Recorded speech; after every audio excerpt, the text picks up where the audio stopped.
नमस्कार, मैं हूं हर्ष दीक्षित और आप देख रहे हैं न्यूज फ्लैश।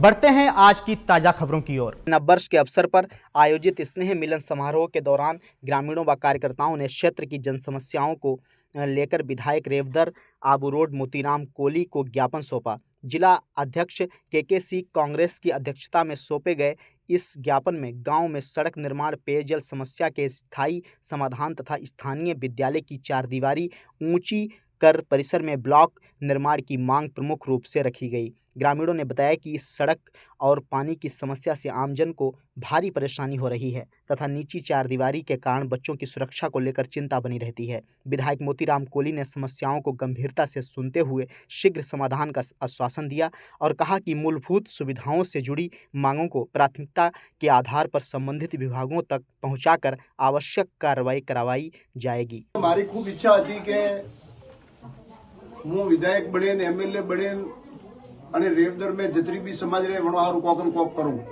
એવું મારે મન में પહેલાથી હતું। જ્યારે હું એમએલએ ની તો જિંદગી તો आज एमएलए हूं तो ही है। आप लोगे देखी हुई कि હું एमएलए ने तो जदी में 5 समाज ની જમી ગ્રામ પંચાયત ની दिन आवंटित कराई शिक्षा हारू वणे हारू હું કોનારામ जी धन्यवाद देना चाहूं अशोक गहलोत साहब ने कि वने कोणी समाज रे छात्रावास हारू कम से कम 5 वीघ जमीन आवंटित की थी। तो आज से देखे रही हो वटे छात्रावास कोणी समाज में तैयार वेरी है। आप लोगों ने देखा ही दियो, आप लोग वटे आवो ही हो। खबरों का सिलसिला यूं ही बना रहेगा। देखते रहिए न्यूज फ्लैश। नमस्कार।